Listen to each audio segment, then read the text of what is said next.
A buscar Romanos capítulo 3.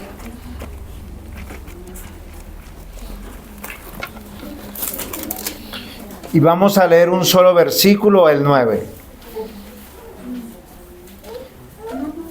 La palabra del Señor dice de la siguiente manera: ¿qué pues?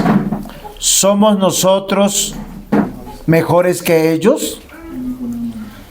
En ninguna manera, pues ya hemos acusado a judíos y a gentiles que todos están bajo pecado. Amados hermanos, yo quiero que nosotros comprendamos la mente del apóstol Pablo. El mundo conocido para Pablo, se reducía a dos tipos de personas: los judíos, que eran sus parientes, y los no judíos, los gentiles. Y esta carta es una carta dada a la iglesia. Recordemos que estamos en una serie que está hablando del Evangelio de nuestro Señor Jesucristo. Las buenas nuevas solo pueden ser recibidas si usted entiende por qué son buenas nuevas. El problema del hombre no es que a veces se porta mal. Porque nosotros, ¿saben qué consideramos? Consideramos que somos buenas personas que cometemos algunos errores. Y la Biblia dice que somos malas personas que a veces hacemos algunas cosas buenas. Una cosa es la perspectiva de Dios y otra cosa es la perspectiva nuestra. Y hoy, a través de la palabra del Señor, yo quiero que nosotros consideremos algo con lo que todos luchamos, y es con la culpa. Cuando nosotros nos portamos mal, cuando nosotros hacemos cosas malas, hay un altoparlante que se prende como un sensor en un carro. ¿Se han dado cuenta que los carros hoy en día algo funciona mal y aparece algo en el tablero? Y así usted no sea mecánico, usted no sea experto, usted dice, eso no estaba ahí. Yo no dice qué significará ese símbolo, porque a veces es un palito con un botoncito arriba y unas rayitas abajo. Los que saben de mecánica saben qué es lo que el carro está avisando, si está en rojo. Dice la temperatura. Entonces uno piensa, ¿por qué se está calentando el carro? ¿Será aceite? ¿Será el termostato? ¿Será la pera? Bueno, creo que hoy en día no usan los carros ya pera. Amados hermanos, hay un terreno fascinante cuando buscamos cómo podemos lidiar con la culpa. Y la culpa es un resultado de que hemos hecho algo mal. Las distintas tradiciones nos presentan maneras de cómo manejar la culpa. Tradiciones filosóficas, psicológicas, religiosas. Porque el ser humano lo que quiere buscar es estar en paz. Y a veces cuando tenemos culpa regalamos una joya, llegamos con algún detalle, planeamos un viaje, porque queremos calmar nuestra conciencia. La mayoría de religiones tienen algún concepto de este tipo de restauración. Hoy yo quiero convencerles que el cristianismo es diferente a cualquier religión. De hecho, el cristianismo no es una religión. El cristianismo tiene una parte de religión, sí, porque por eso estamos reunidos hoy, para rendir culto a nuestro Dios, quien es entendido, como decíamos en la primera parte, o sea, quien es inteligente, quien está usando sus neuronas, viene a cantar a Dios, viene a orar a Dios, viene a presentarse como sacrificio vivo, santo y agradable a Dios. El que no ha entendido esto, hay algo malo en su corazón, en su mente. Algo que no le permite tener esa claridad de disfrutar del verdadero Dios, de su presencia, del deleite que significa derramar nuestro corazón con humildad, con mansedumbre, diciéndole: Señor, esta vida es la vida que tú me has dado. Cada una de las religiones que existen en el mundo son religiones humanas, son una respuesta a la necesidad de calmar el clamor de la conciencia. Quiero ser perdonado, quiero ser restaurado, quiero cambiar. Pero tienen un problema. Son una receta de autosalvación. Creen que su salvación está en sus manos. Entonces, cuando se pide algo, dice: ¿cuánto doy? ¿Con qué compro? ¿Qué acción tengo que hacer? El judaísmo. El perdón se obtiene mediante teshuva. ¿Qué significa esa palabra en hebreo? Un arrepentimiento genuino. Que puedas orar, caridad, reparación del daño. La práctica del Yom Kippur enfatiza el perdón divino, pero el perdón entre personas que quieren reconciliarse directamente. No existe un mediador entre Dios y los hombres. Por lo tanto, la salvación depende de lo que yo haga, de lo que yo quiera hacer. Por eso es una receta de autosalvación.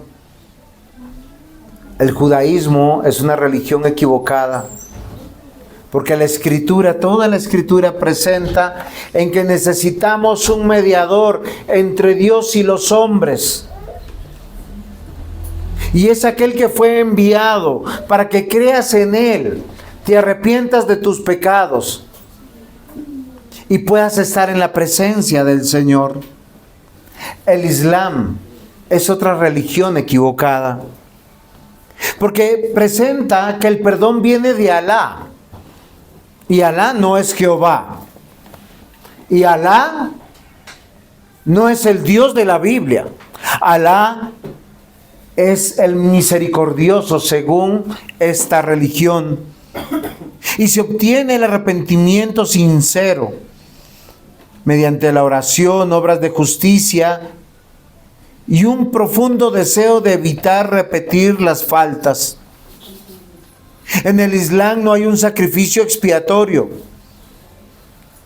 Por lo tanto, hay impunidad para las transgresiones y los pecados. El hinduismo es otro tipo de religión. El concepto de pecado es distinto. Habla más del karma. Te pasó esto porque tienes un karma, algo que no has pagado. En colombiano, estoy salado. Me pasa esto porque soy malo o soy mala. El perdón se busca mediante el arrepentimiento, haciendo rituales religiosos de purificación, de limpieza. Rituales que te incitan a mantras. Pon tu mente en blanco.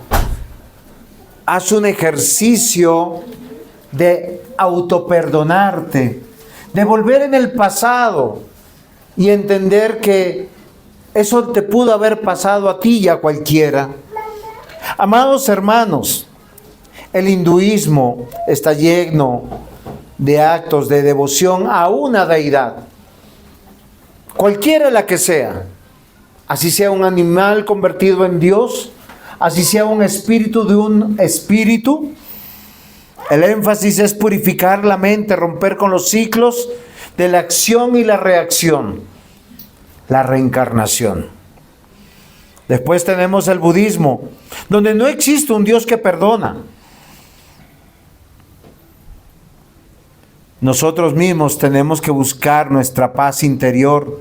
El pecado se entiende como la ignorancia que genera sufrimiento, y la purificación ocurre mediante la mediación ética y la compasión de la transformación de tu interior.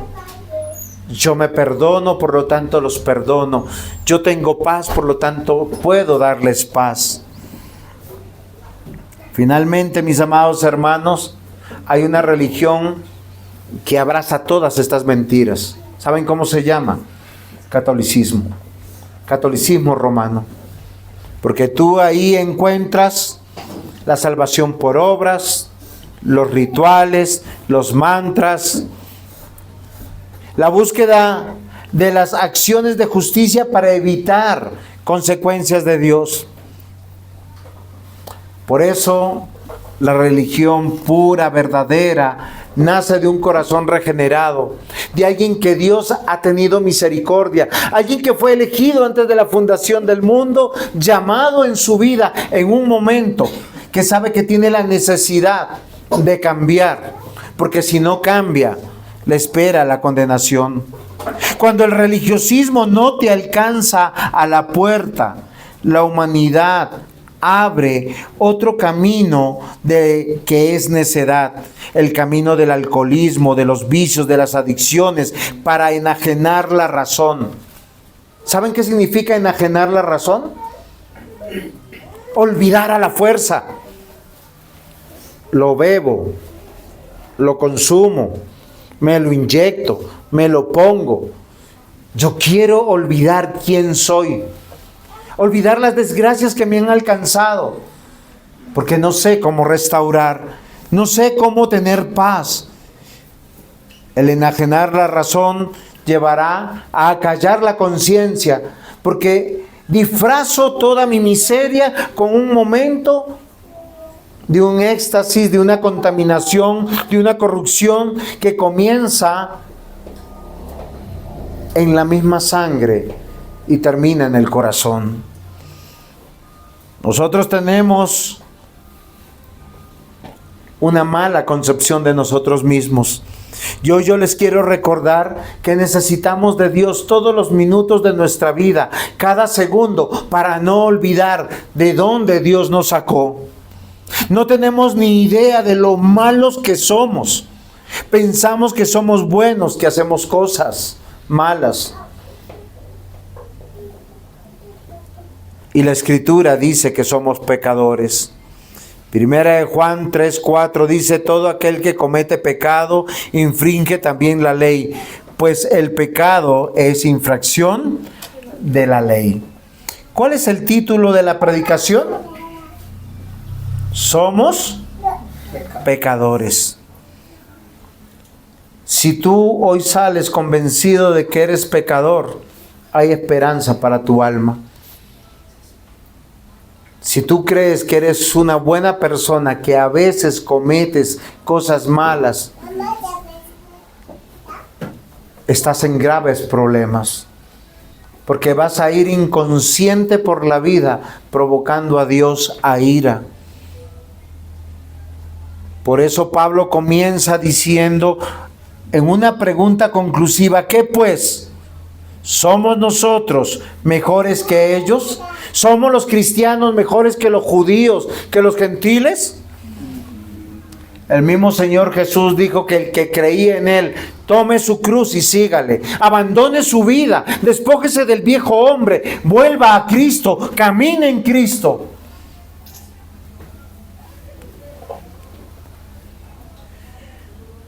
Somos pecadores, punto 1, porque pecamos.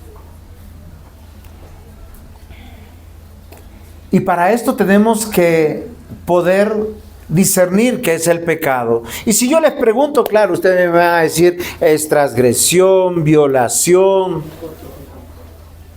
¿Qué es el pecado para usted? ¿Para usted es tan serio el pecar? ¿O tiene esa concepción como tiene la mayoría de los cristianos? Es que errar es humano y perdonar es... y saben, cosas equivocadas. Nuestro Dios perdona, pero no perdona con impunidad. No te ha declarado justo, santo, y tus pecados han sido perdonados por un acto caprichoso, soberano, todopoderoso. Y aun cuando Dios es soberano y todopoderoso, Él no es caprichoso. Él envió a su Hijo en rescate, en pago. Es Dios mandando a Dios para que Dios acepte el regalo de Dios Padre, lo lave con su sangre y lo devuelva justo y sin pecado. Somos pecadores, punto 1, ¿por qué? Pecamos. Y el pecado, cuando nos vamos a la Biblia no da una sola definición del pecado, sino un conjunto de descripciones complementarias que nos pueden ayudar a entender que cuando pecamos, de qué manera estamos en problemas. Yo te voy a pedir que no seas como la ranita, que la ponen en agua tibia, mientras que la temperatura de la olla empieza a alcanzar una temperatura donde ella ya no puede saltar ni huir. ¿Sí saben la historia de la rana? Usted pone una rana en una olla, en agua tibia, y ¿saben qué siente la rana? Como la rana es fría, ¿sí se han dado cuenta que tú tocas a alguien y uy, tiene las manos como un sapo? ¿Sí? O los pies.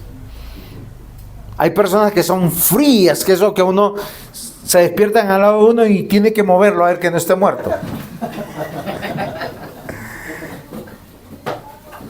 Las ranitas cuando entran en agua tibia, ellas se relajan. Y usted puede hacer la prueba, subirle la temperatura a esa ollita. ¿Qué hace el fuego? ¿Qué hace eso? Entibiar el agua, llevar al grado de ebullición. Pero la ranita, cuando ya quisiera escapar de cuando va a hervir el agua y ella va a morir, ¿por qué no puede escapar? Porque todos sus músculos perdieron la fuerza y el propósito de escapar. Y aunque en su razón quisiera escapar, es como el adicto que comienza con una, pasa con 2, y cuando ya llegó a 3, 4, se olvidó de Dios, se olvidó de la palabra y se sumergió en el tobogán, en esa caída hasta el fondo, que pase lo que tenga que pasar. Por eso, mis amados hermanos, la Biblia manifiesta que el pecado, en su palabra primaria, en esa palabra griega, jata, así es el hebreo, y la griega es amartía. Ambas palabras, ¿saben qué significa? Errar en el blanco. Cuando uno peca, no está viviendo para el propósito que debe de vivir.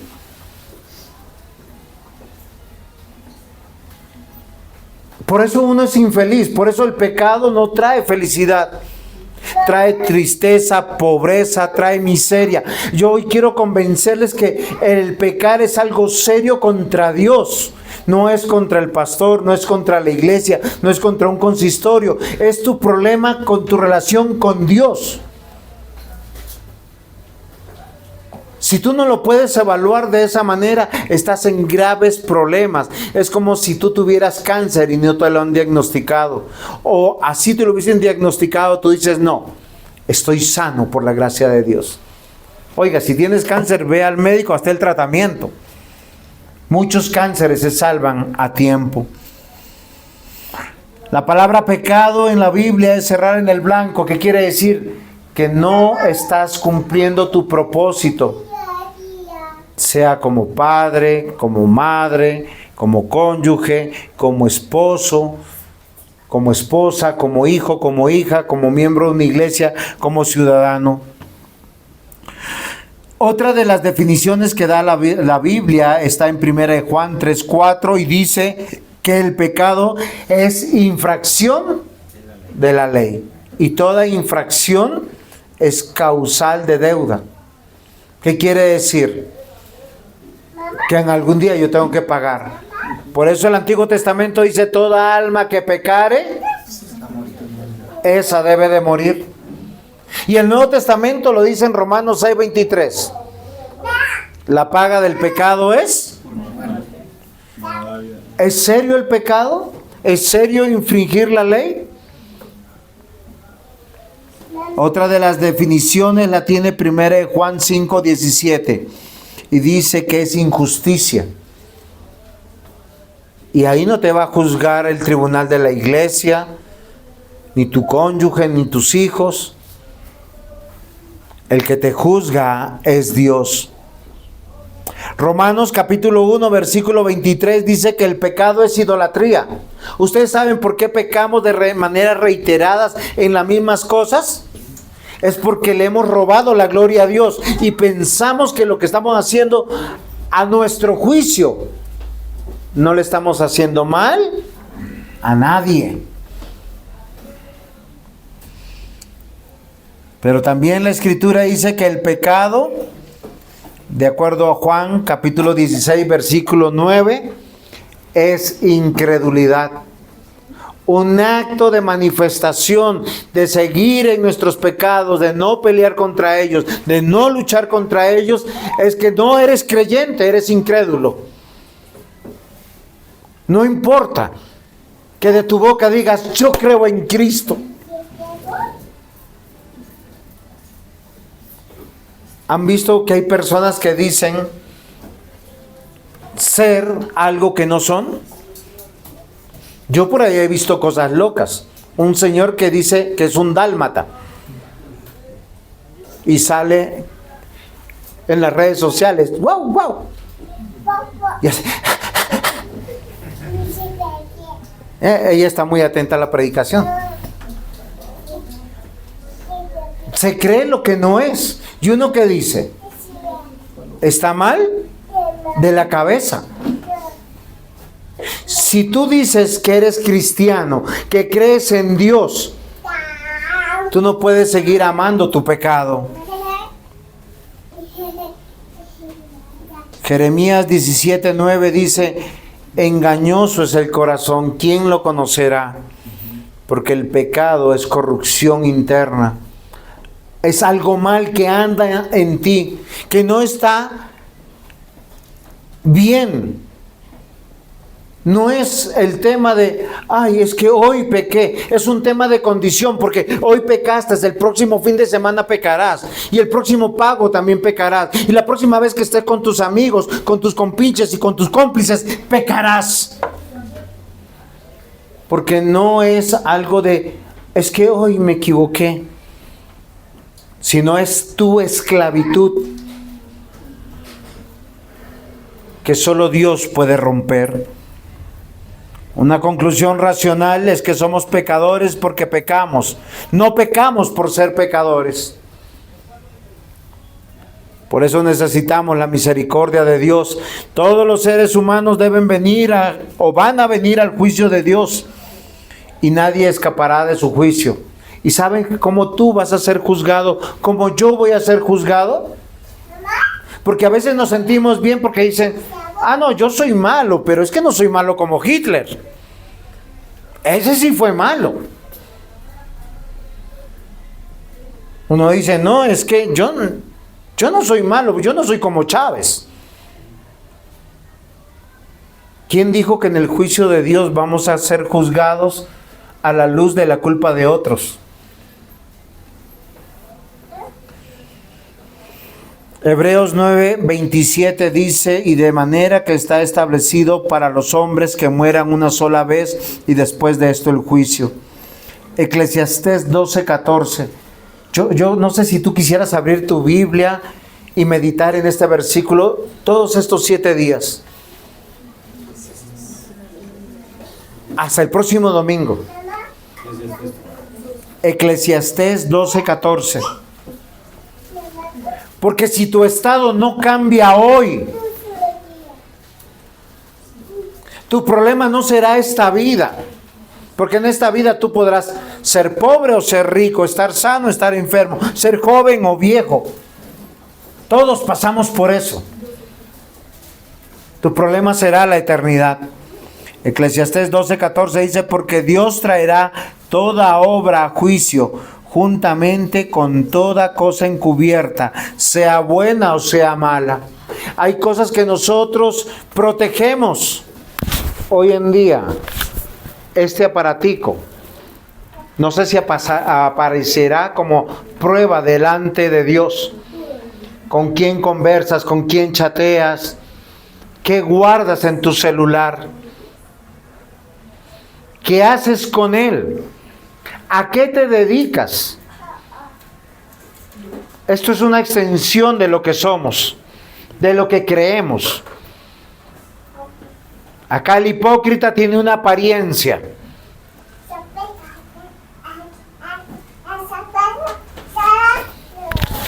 Y es una evidencia delante de Dios.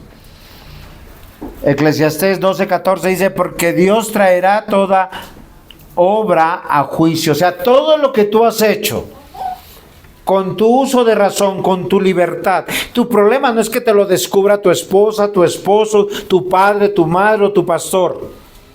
Porque tú puedes borrar todos los historiales. Puedes tener una segunda SIM card. Puedes tener chat archivados o fotos en privado. Pero Dios todo lo sacará a la luz. Y en un juicio.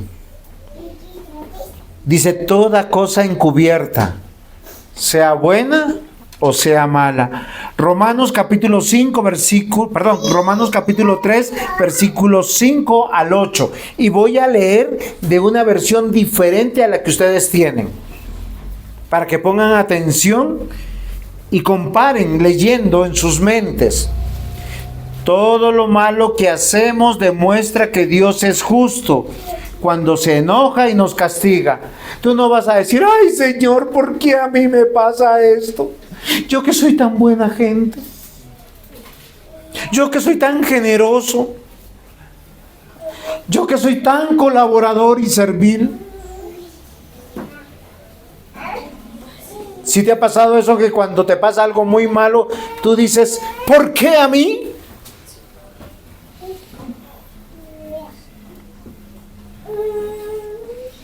Todo lo malo que hacemos demuestra que Dios es justo cuando se enoja y nos castiga.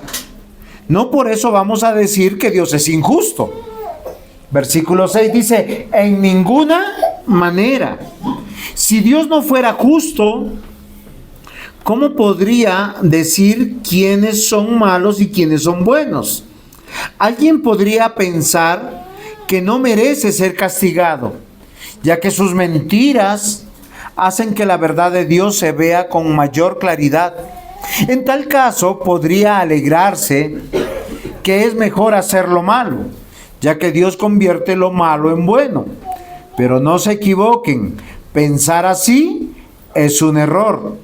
Además, no es eso lo que quiero enseñar, aunque algunos me acusan de hacerlo. En todo caso, Dios es justo y castigará a esos mentirosos. Hay personas que piensan que porque no les ha pasado nada malo en la vida, Dios ha tenido misericordia otra vez de mí. Entonces se vuelven a emborrachar, se vuelven a drogar, se vuelven a ser inmorales, vuelven a fornicar, a hacer todo lo malo que quieren. Es que Dios es bueno y es amor y es gracia. Y no es lo que Pablo está diciendo. Dios creó a los hombres libres, con la capacidad de obrar en consecuencia de la caída. Todos los hombres saben el bien y el mal y prefieren hacer el mal. Por eso merecen el juicio de Dios. Todo el peso del juicio de Dios. Hay personas que andan con libertad condicional en este mundo. Son reos de muerte. ¿Se han dado cuenta que muchos reos que andan con libertad condicional siguen delinquiendo y no les importa? Evaden la justicia humana, la de Dios nunca la evitarán.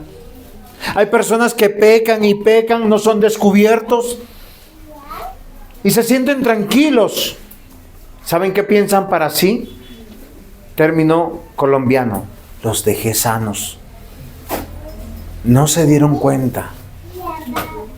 ¿Y saben qué es lo peor? Que muchos de ellos se sienten jactanciosos de sus hazañas pecaminosas. Las cuentan en medio de una mesa, con mucha bulla, y con aquellos que son sus cómplices.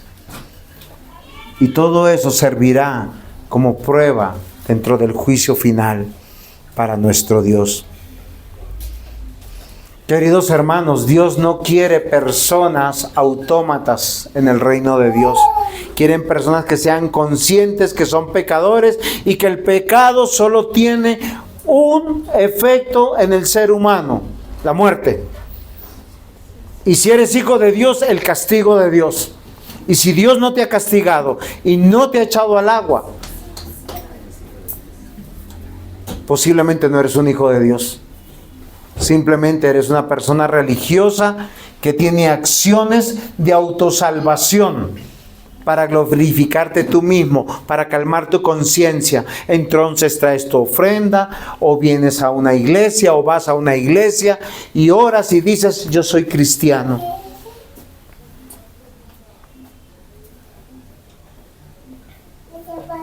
Somos pecadores. Punto 1 era: ¿por qué? Pecamos. Y ahora recordar que el pecado dentro de la Escritura es errar en el blanco, es la transgresión de la ley, es injusticia, es idolatría, es incredulidad, es corrupción. Punto 2. Porque caímos. Miren, las noticias de hoy son malas de verdad, pero el Evangelio es la buena noticia y el remedio. Queridos hermanos, el texto que presenta Pablo no es del Nuevo Testamento, es del Antiguo Testamento. Cuando en Romanos capítulo 3, versículo 9, ¿qué dice? ¿Qué pues? ¿Somos nosotros mejores que ellos? En ninguna manera. Pues ya hemos acusado a judíos y a gentiles que todos están bajo pecado. Versículo 10. Como está escrito. O sea, Pablo no está diciendo: yo estoy trayendo una idea nueva. Esto ya está. Emma, ¿ya está escrito? Sí, ya estaba escrito. Dice aquí: no hay justo ni aun uno. Versículo 11. No hay quien entienda, no hay quien busque a Dios. Versículo 12. Todos se desviaron, a unas se hicieron inútiles. No hay quien haga lo bueno, no hay ni siquiera uno. Por eso leamos el Salmo 14. Porque el apóstol Pablo, particularmente a los fariseos, y la expresión de Jesús para los fariseos es: hipócritas. ¿Por qué me trata tan duro? Me dice. Y les dijo hipócritas porque ellos parecían como los sepulcros. ¿Usted ha visto un sepulcro, sobre todo de un rico? Un mausoleo bonito, una piedra de mármol, palabras muy bien escritas, hasta versículos de la Biblia. Muchas de esas palabras tienen en el fondo láminas de oro o de plata, para que resalte: los restos de fulano está aquí. Un hombre justo, bondadoso, buen padre, buen esposo. Muchos sepulcros están así. Pero dentro del sepulcro, ¿qué yace? Un muerto. Un muerto. Y Jesús le dijo a los religiosos fariseos: hipócritas. Porque por fuera ellos se presentan espléndidos, generosos, amantes de la verdad, conocedores de Dios, pero en su corazón. Y la prueba de hoy es el corazón de usted. Y son estos versículos que estamos leyendo. Salmo 14 dice: el necio en su corazón no hay Dios. Se ha corrompido, hacen obras abominables, no hay quien haga el bien. Jehová miró desde los cielos sobre los hijos de los hombres para ver si había algún entendido que le buscara. Solo piensen en esta figura. Dios acerca sus ojos y mira y busca en toda la humanidad, en todas las épocas. Y la respuesta del Salmo es la siguiente: todos se desviaron, aún se han corrompido, no hay quien haga lo bueno, no hay ni siquiera uno. No hay discernimiento. Todos los que hacen es iniquidad, que devoran a mi pueblo como si comiesen pan, y a Jehová no invocan. Amados hermanos, cuán serio es lo que el Señor denuncia en su palabra a través del apóstol Pablo. Lo del Nuevo Testamento no es diferente al Antiguo Testamento. Toda persona que está en Cristo vive segura, y toda persona que está sin Cristo vive engañada por las religiones, engañada porque hace acciones de autosalvación que serán las mismas evidencias de su culpa. El pecado entró por Adán y Eva, por la desobediencia. Por un hombre todos somos llamados pecadores. Eso causó la separación de Dios, la muerte, la corrupción de nuestra naturaleza, dolor, sufrimiento, ruptura con las relaciones con Dios y con los seres humanos. Ustedes recuerden cuál fue el primer crimen del Antiguo Testamento. ¿Cuál fue? Un hermano matando a su hermano. Simplemente por envidia. Simplemente porque Dios se agradó del sacrificio de uno y del otro no.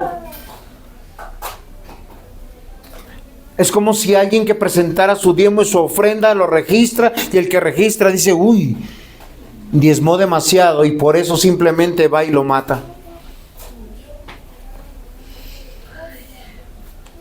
Queridos hermanos, el pecado trae ruptura de nuestra comunión con Dios y con el prójimo, y te pone en un sentido egoísta, hedonista, narcisista, ególatra. Por lo tanto, es idolatría. Eso te lleva a la ruptura de las relaciones humanas, porque miren, hay una frase dentro de la Escritura que es muy triste, a mi juicio, que muchos la tienen en sus casas. Está en Josué, que dice: yo y mi casa serviremos al Señor. Ustedes vean lo que hacen. Solo piensen en algo, que el pastor de esta iglesia diga un día: oiga, me cansé de predicarles, ustedes son muy necios, yo y mi casa vamos a servir a Dios, no vuelvan más. Cojan para donde quieran, no vuelvan. ¿Saben qué libro sigue después de Josué? Jueces, uno de los libros más tristes. ¿Qué declara Jueces? Cada quien hacía como bien le parecía. No había conocimiento de Dios, no había un líder al frente. Se levantaron jueces para traer juicio al mismo pueblo de Dios, que por su rebeldía eran esclavos de su pecado y esclavos de otros. Fue un tiempo triste para el pueblo de Dios. Ningún pastor, ninguna persona que cree en el Señor puede decir: yo y mi casa, el resto no me importa. Porque la trascendencia del cristiano es: con los que yo estoy aquí, con ellos mismos estaré en la eternidad. No recordaré a ningún impío, gracias a Dios. Así está en la iglesia. Amados hermanos, el pecado trae la ruptura de las relaciones con Dios, con los seres humanos, trae culpa y trae el levantamiento de un Dios en su corazón que se llama el yo. Por lo tanto, no hay mayor esclavista que uno mismo. ¿No se han dado cuenta que el independiente esclaviza su propio corazón, su propia vida? Él no tiene el juicio de decir, como yo soy mi jefe, voy a trabajar de tal hora a tal hora, porque necesito descansar, necesito tiempo para mi familia, necesito tiempo para compartir con mis hijos, porque de pronto me despierto y ellos ya terminaron el colegio, terminaron la universidad, se casaron, ya no están.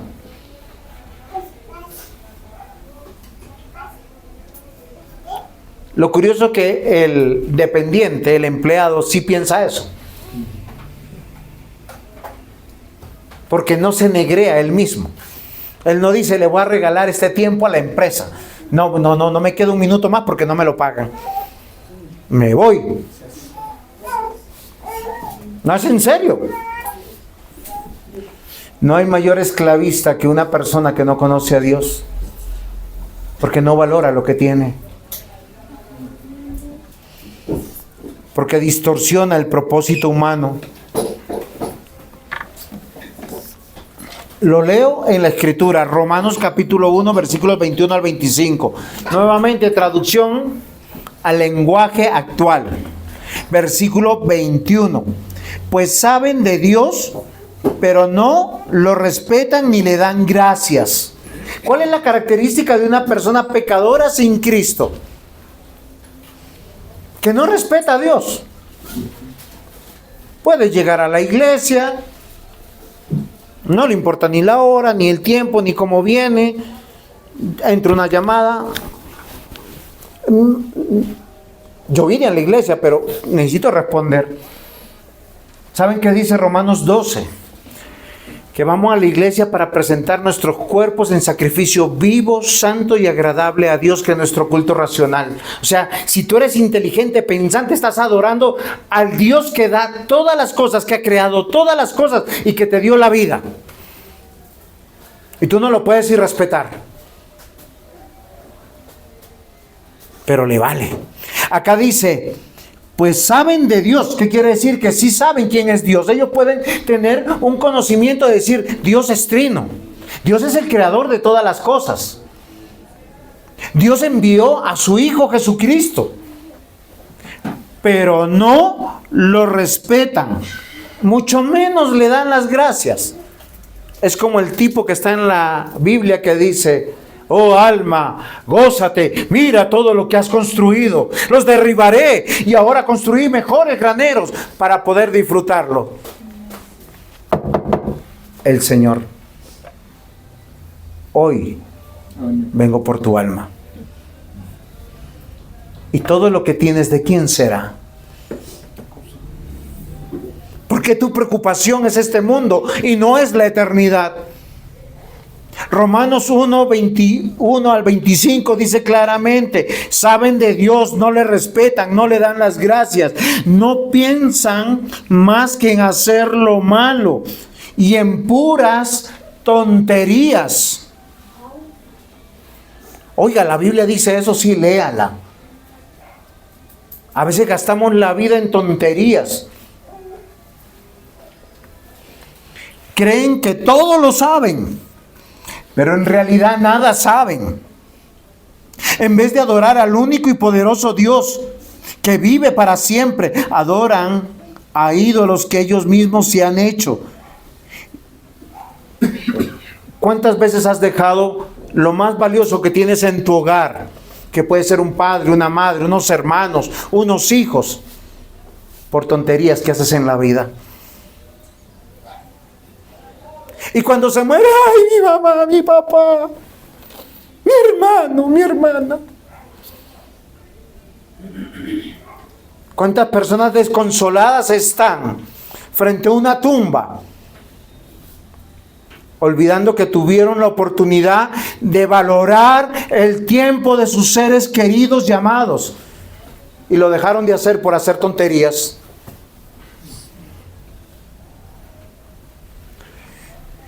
pero en realidad no saben nada. En vez de adorar al único y poderoso Dios que vive para siempre, adoran ídolos que ellos mismos se han hecho, ídolos con formas de seres humanos, mortales, al fin y al cabo, o con forma de pájaros, de animales, cuatro patas, serpientes. Por eso Dios los ha dejado hacer lo que quieren. Y acá muchos dicen, no, es que yo hago lo que quiero, cuando quiero, a mí nadie me dice nada, ya soy muy viejo para que me estén regañando.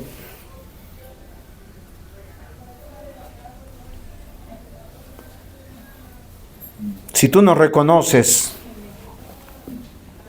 que el hombre sin Cristo es un miserable, de acuerdo a lo que hemos leído, es un tonto, que hace lo malo, que hace tonterías, que no adora a Dios, que no busca que solo busca sino sus propios placeres. Si tú eres de estas personas, estás perdido. Caminas en el camino ancho, el camino de la perdición. Ya has rechazado el evangelio y rechazas a Cristo y el cristianismo verdadero, porque el cristianismo verdadero se llama consagración, santificación, despojarse del viejo hombre y vestirse del nuevo hombre. Hoy te invito a arrepentirte, a que roguemos por misericordia a Dios, que te devuelva la capacidad de razonar, de pensar. Y eso solo puede pasar si has nacido de nuevo, si tienes un espíritu nuevo, un corazón nuevo. Todos los religiosos tienen un lugar VIP en el infierno, y todos los hijos de Dios al pie de Cristo, al pie de la obra de la cruz, de ser salvos de esta perversa y malvada generación. Somos pecadores, porque pecamos, porque hemos caído. Punto 3, porque Dios lo expone. Queridos hermanos, el cristiano tiene que recordar que es pecador, que necesita que se le recuerde de dónde Dios lo sacó, porque no somos mejores que los que están afuera, religiosos y paganos. Nuestro texto nos demuestra que estamos perdidos sin Dios y sin Cristo. Estamos caminando el camino donde Dios dijo, haz lo que quieras. ¿Y sabe qué hace el que toma esa consigna? Solo hace tonterías. Y se siente feliz. Y es irreflexible. O sea, hace lo que hace y no piensa. No piensa que se está contaminando, que se está dañando, que se está matando. Y es aquí, mis amados hermanos, donde tenemos que meditar. El incrédulo ha decidido vivir de espaldas a Dios. Y es la mayor tontería. Porque Dios es omnipresente. Dios está aquí. Y Dios está afuera. Y Dios está en tu casa y en tu trabajo. Y está en todo lugar. ¿Cómo puedo vivir? Dios no me ve. Es una tontería. A veces nos preocupamos que nuestros secretos estén a salvo. Y Dios es omnisciente. Romanos capítulo 3, versículos 9 al 11. ¿Qué pues? ¿Somos nosotros mejores que ellos? En ninguna manera. Ya hemos acusado a judíos, a gentiles, que todos están bajo pecado. Como está escrito, no hay justo ni siquiera uno. No hay quien entienda, no hay quien busque a Dios. Sus acciones, su razonamiento, sus decisiones. ¿Qué dicen? Que no hay hombres buenos. Y cuando digo hombres, son hombres y mujeres. El hombre sin Cristo es una persona temeraria.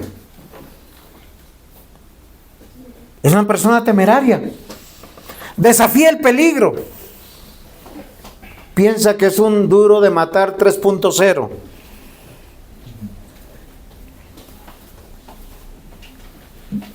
Y se los voy a demostrar en una sola acción que a nosotros nos parece insignificante, pero que la Biblia denuncia que es el primer indicio de una persona que no teme de Dios y no busca de Dios.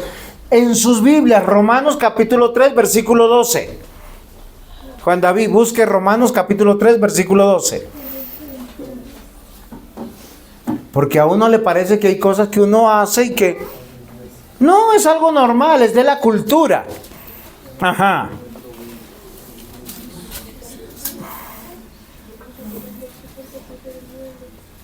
Dice, todos se desviaron, a unas se hicieron inútiles, no hay quien haga lo bueno, no hay ni siquiera uno. Perdón, es el 13 al 15, leamos aquí. Dice, voy a leer en otra versión, solo dicen cosas malas, solo saben decir mentiras, hacen tanto daño con sus palabras como una serpiente con su veneno, hablan con amargura y maldicen a la gente. Fácilmente se enojan y matan a cualquiera. A donde quieren que van, todo lo destruyen y todo lo dejan destrozado. No saben vivir en paz ni respetan a Dios. ¿Qué es lo primero que hace una persona que no tiene a Cristo y que es temeraria? De acuerdo al versículo 13.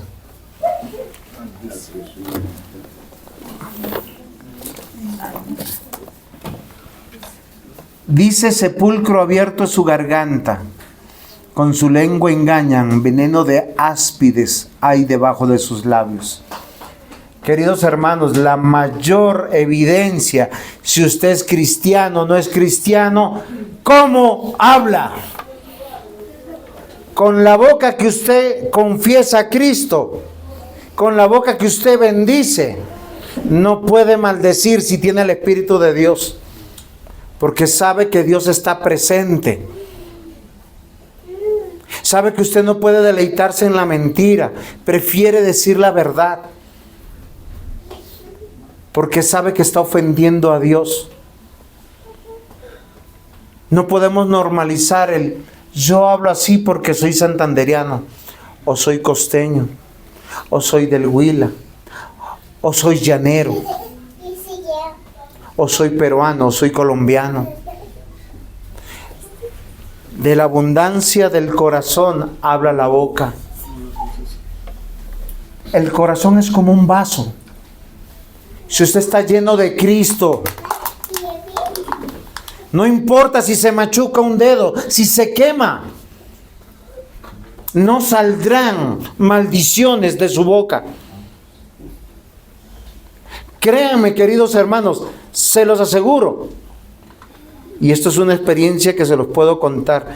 Llegamos a la casa de una hermanita, se me olvida el nombre, Magdalena Gómez.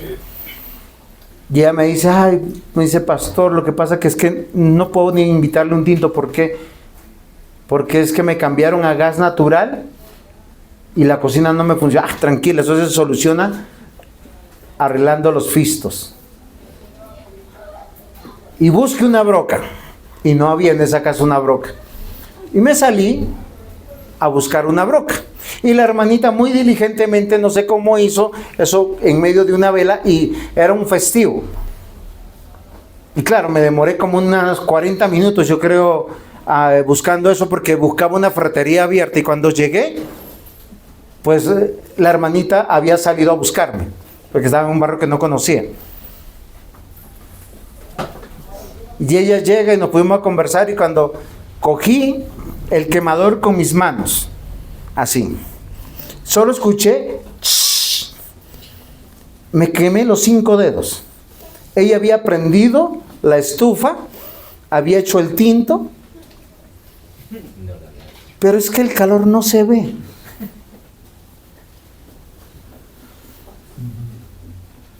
El calor no se ve, el dolor es tenaz. Y estoy convencido que de la abundancia del corazón habla nuestra boca. Amados hermanos, queridos hermanos, una evidencia que Dios obra en nuestro corazón es que nos empieza a hacer hablar bien. Una manera de ser un esposo amoroso es un esposo. La Biblia dice que debemos amar a nuestra esposa y no ser. ¿Y cómo normalmente el hombre es áspero? ¿Va con una lija y la raspa o qué? ¿Cómo es? Cuando le habla, ¿sí o no?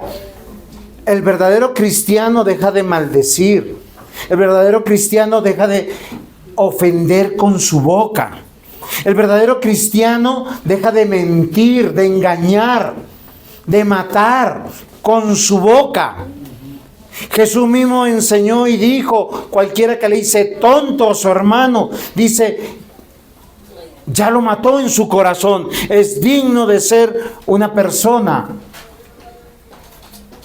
de ser condenado a muerte.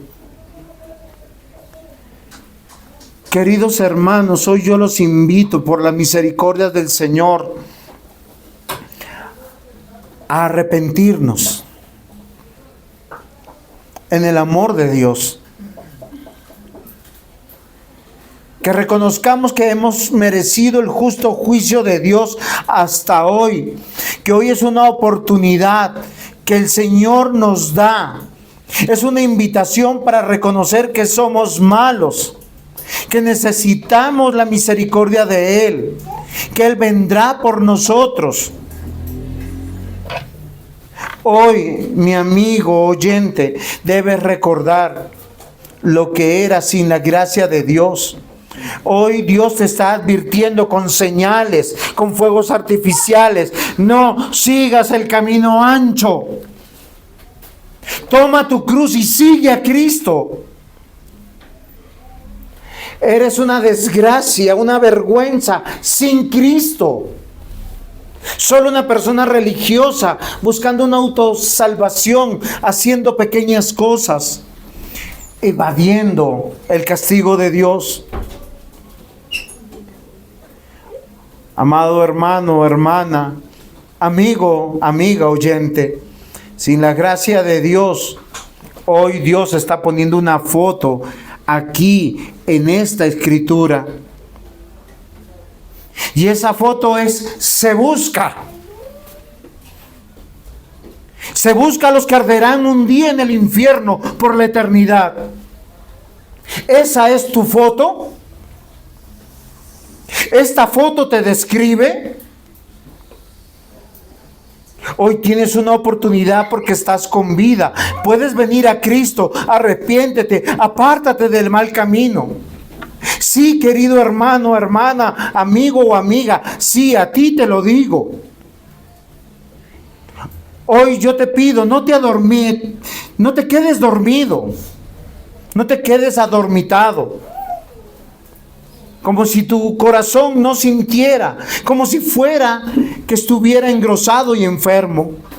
Si tú hoy no cambias, si Dios no tiene misericordia, si Dios no te da un corazón nuevo, un espíritu nuevo, estás condenado. Y la Biblia dice que esta es la condenación, que el Evangelio se te presentó y tú no has venido a Cristo. Hoy yo te digo y te ruego, cree con el corazón para que seas salvo. Porque la Biblia solo dice que el que cree en Cristo será salvo.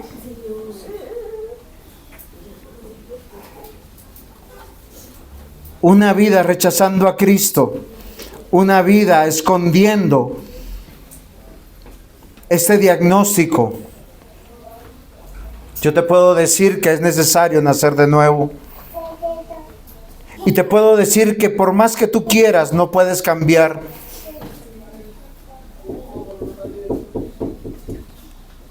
Ni tú ni yo nos podemos afirmar. Sin Cristo somos impotentes, indolentes, necios. Pero en Cristo hay perdón. Si crees en Él, todos tus pecados son perdonados. Miqueas capítulo 7, versículo 18 al 20 dice algo extraordinario. Que Dios como tú, que perdona la maldad y olvida el pecado del remanente de tu heredad, no tuvo para siempre su enojo, porque se deleita en misericordia. Él volverá a tener misericordia de nosotros. Sepultará nuestras iniquidades y las echará en lo profundo del mar. Todos nuestros pecados Cumplirá la verdad a Jacob y a Abraham, la misericordia que juraste a nuestros padres desde tiempos antiguos. Amados hermanos, no somos por definición lo que fuimos en el pasado. Somos como nos ve Dios. Si estás en Cristo, tus pecados son perdonados.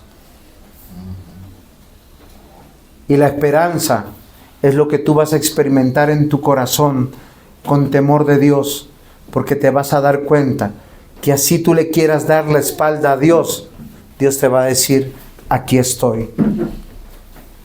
Aquí estoy para sostenerte.